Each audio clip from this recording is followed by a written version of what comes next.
Berilo iz knjige Razodetja. Razodetje Jezusa Kristusa, ki mu ga je Bog dal, da bi pokazal svojim služabnikom, kar se mora skoraj zgoditi, in ga je po svojem angelu dal oznaniti svojemu služabniku Janezu.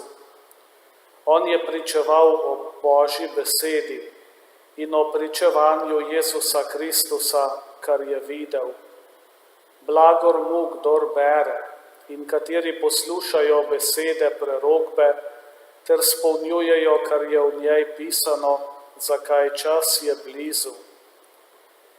Janez 7 cerkvam, ki so v Aziji, milost vam in mir od njega, ki je bil in ki bo, in od 7 duhov, ki so pred njegovim prestolom. Slišal sem Gospoda, ki mi je rekel: Angelu cerkve v Efezu piši, to govori on, ki drži 7 zvezd v svoji desnici, on, ki hodi sredi med 7 zlatimi svečniki. Poznam tvoja dela in tvoj trud in tvojo stanovitnost in da ne moreš prenesti hudobnih.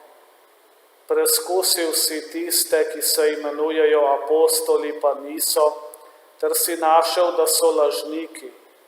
Stanovitnost imaš in si trpel zaradi mojega imena in se nisi utrudil. Ali zoper tebe imam, da si opustil svojo prvotno ljubezen? Spomni se torej, od kod si padel, in se spreobrni in opravljaj prava dela. Božja beseda. Bogu hvala. Zmagovalec bo jedel od drevesa življenja. Zmagovalec bo jedel od drevesa življenja. Blagor človeku, ki se ne ravna po brezbožnih, ne stopa na pot grešnikov in ne poseda v družbi porogljivcev, marveč se veseli Gospodove postave. Zmagovalec bo jedel od drevesa življenja. Je kot drevo zasajeno ob potokih voda, ki daje ob svojem času svoj sad in njegovo listje ne ovene. Karkoli dela, vsemu uspeva. Zmagovalec bo jedel od drevesa življenja. Ne tako brezbožni, ne tako. Ti so kakor pleve, ki jih veter raznaša.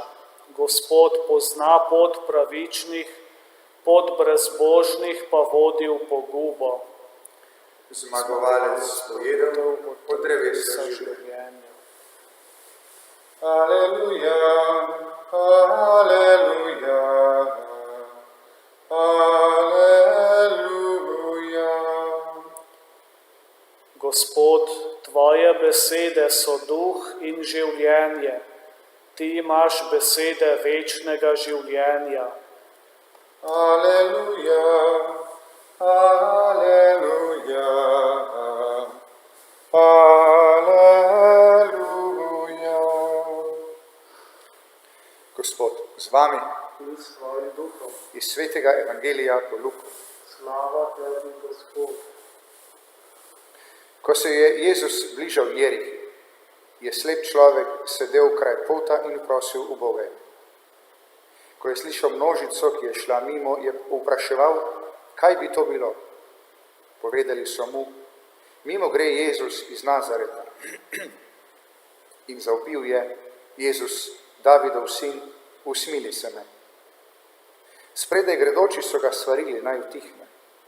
On pa je še glasneje kričal, sin Davidov, usmili se me. Jezus je tedaj obstal in rekel, naj ga pripeljejo k njemu.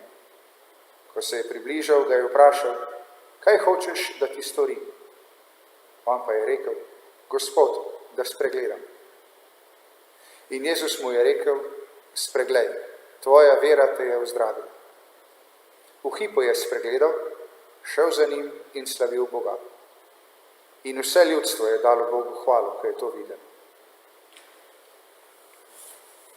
To je Kristusov evangelij. Hvala tebi, Kristus.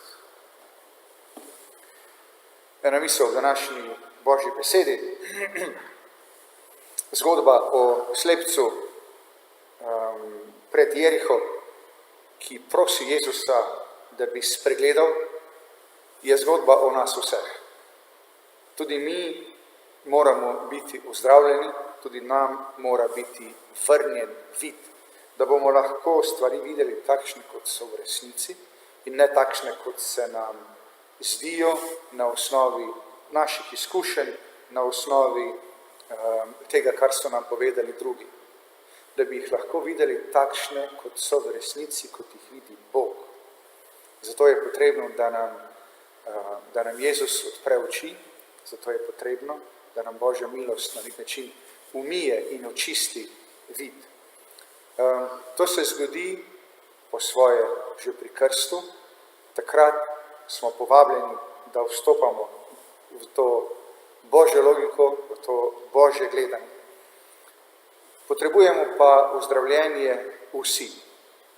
In Jezus prihaja ravno zato, da bi tudi tisti, ki mislijo, da so zdravi, ki mislijo, da so pravični, ki mislijo, da vidijo prav, da bi jim pokazal, da je pravzaprav vsak od nas, dokler ga Jezus ne ozdravi, slep, da se vsak od nas, dokler nas Jezus ne ozdravi, se moti, da vsak od nas potrebuje ozdravljenje.